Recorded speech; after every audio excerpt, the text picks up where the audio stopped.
विद्यार्थियों, आज कला में संतुलन, बैलेंस, संतुलन से आप क्या समझते हैं? चित्र रचना में इसकी आवश्यकता क्यों होती है? हम एक श्रेष्ठ कृति के बनाने के लिए संतुलन किस प्रकार कर सकते हैं? कला में षडंगों, कला के तत्वों आदि का प्रयोग किस प्रकार करें कि एक श्रेष्ठ कलाकृति बन सके और दृष्टा को इस कृति की ओर प्रभावित कर सकें। इस लेसन को यूजी एवं पीजी की विद्यार्थियों को जानना, समझना अति आवश्यक है।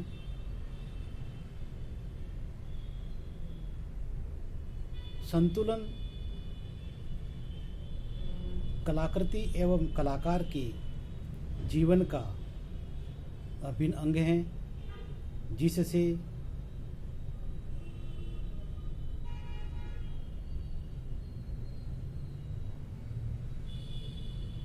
अमेल दूर होता है। इसी के आधार पर उसकी रचना बोधगम्य होती है। कलाकार हर दिशा में संतुलन का प्रयास करता है। यह उसके जीवन का अनिवार्य अंग है। यह आनंददायक और संतोषप्रद है।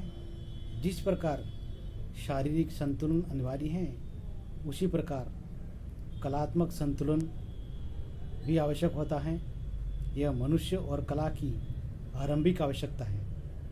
संतुलन की अभिव्यक्ति के लिए चित्रकार मुख्य आकृति के अतिरिक्त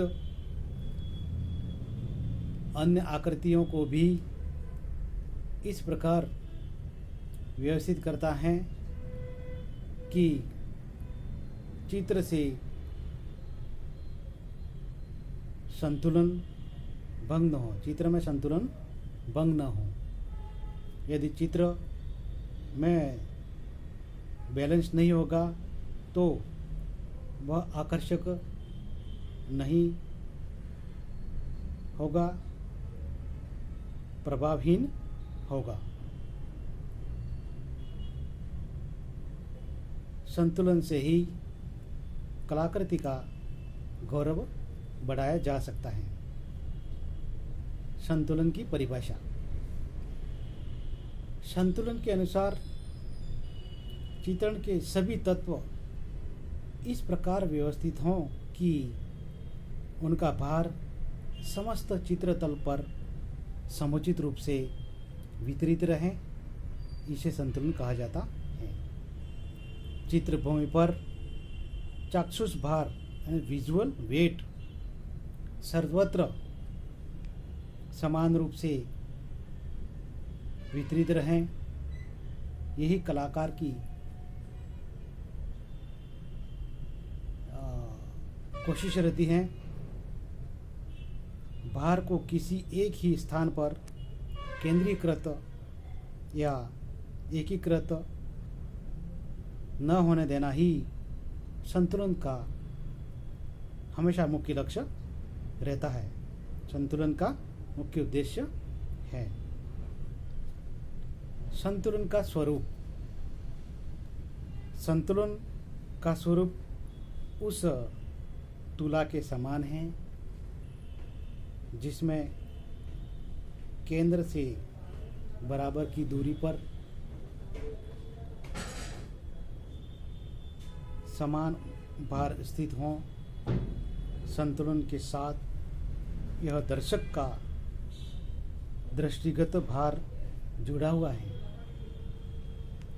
और भार को भार से ही संतुलित किया जाता। चित्र के मुख्य आकर्षण केंद्र में ही भार स्थित होता है। यदि वह भार उचित प्रकार से संयोजित करने में कलाकार असफल हो जाता है तो चित्र आकर्षित नहीं बन पाता है। कलाकृति में बैलेंस अथवा संतुलन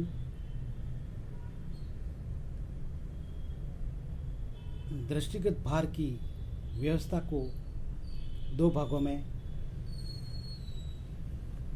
बांटा जा सकता है। संतुलन को दृष्टिगत भार की व्यवस्था को दो भागों में बांटा जा सकता है। पहला है सममित संतुलन, सिमेट्रिकल बैलेंस। दूसरा है असममित संतुलन, एसिमेट्रिकल बैलेंस। इसी प्रकार संतुलन तथा दृष्टिभार, रेखा का भार, आकृति का भार, तान का भार, वर्ण का भार, एक कलाकृति में इन सभी